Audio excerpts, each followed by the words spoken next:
semester 2A dengan NIM 241224077. Saya akan mempresentasikan tugas video manajemen layanan pelanggan. Mari kita bahas soal nomor 1.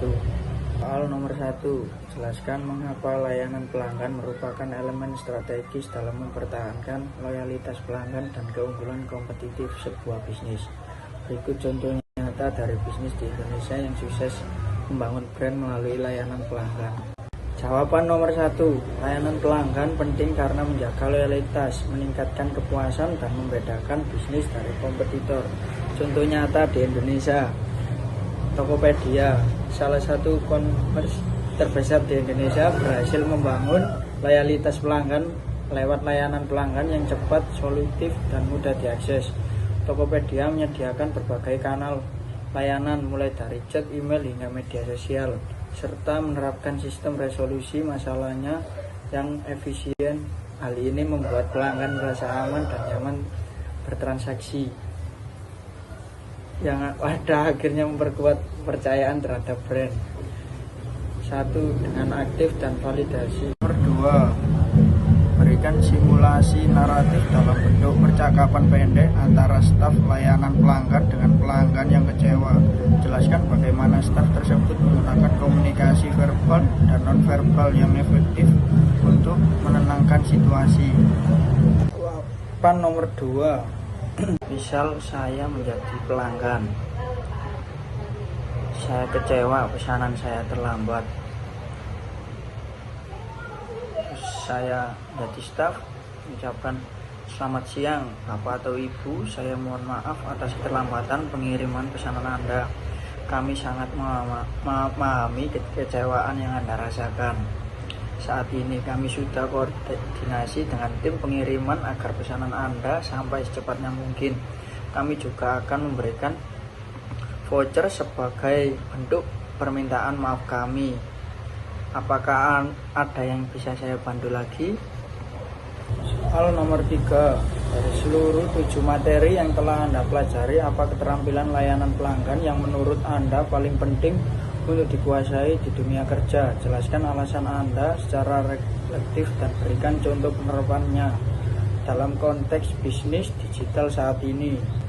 Keterampilan layanan pelanggan yang paling penting untuk dikuasai menurut saya adalah mendengar pelanggan. Alasan reflektif, kemampuan mendengar pelanggan secara aktif sangat krusial karena memahami kebutuhan dan masalah pelanggan dengan tepat, menghindari miskomunikasi, meningkatkan rasa dihargai oleh pelanggan. Contoh penerapan di dunia kerja digital di layanan pelanggan seperti di Gojek, customer service harus benar-benar membaca dan memahami isi keluhan pelanggan di aplikasi atau email sebelum merespon. Jika hanya fokus menjawab cepat tanpa mendengar keluhan dengan baik, maka solusi yang diberikan bisa salah dan membuat pelanggan semakin kecewa. Soal nomor 4, jelaskan bagaimana kegagalan dalam menyelaraskan komunikasi verbal dan nonverbal dapat menimbulkan kesalahpahaman dalam layanan pelanggan. Berikan satu contoh konkret dan analisis mengapa hal tersebut terjadi serta bagaimana perbaikannya. Kegagalan dalam menyelaraskan komunikasi verbal dan nonverbal bisa menimbulkan kesalahpahaman dengan pelanggan karena pesan yang disampaikan jadi tidak konsisten. Contoh konkret, seorang staf mengatakan, kami akan hadir cepatnya, dengan nada datar, ekspresi wajah dingin, dan tidak melakukan kontak mata. Pelanggan bisa merasa tidak dianggap serius atau tidak dihargai. Analisis, komunikasi verbal menyampaikan informasi, komunikasi nonverbal menunjukkan sikap dan emosi. Jika keduanya tidak selaras, pelanggan akan lebih mempercayai pesan nonverbal. Latih staf untuk menggunakan bahasa tubuh positif, kontak mata, senyum, nada suara ramah. Berikan latihan komunikasi terpadu verbal dan nonverbal. Evaluasi secara berkala melalui role play atau feedback pelanggan. Soal nomor 5, Anda menghadapi pelanggan yang menunjukkan kombinasi perilaku decisif dan ekspresif. Bagaimana strategi layanan yang harus Anda gunakan untuk menghadapi pelanggan dengan tip gabungan seperti ini? Tunjukkan langkah komunikasi dan pendekatan layanan logis. Menghadapi pelanggan dengan kombinasi perilaku decisif, tegas, fokus pada hasil, dan ekspresif, emosional, suka dihargai. Diberlakukan strategi layanan yang cepat, jelas namun tetap hangat dan personal.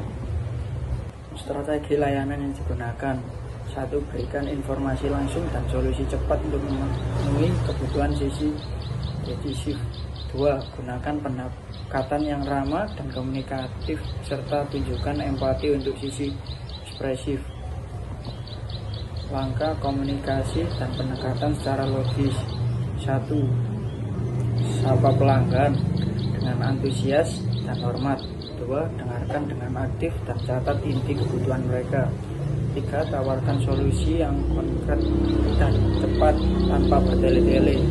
4. Tunjukkan penghargaan atas pendapat mereka, misal dengan berkata, "Terima kasih atas masukannya, sangat berarti bagi kami." 5. Lakukan follow-up sebagai bentuk perhatian lanjutan.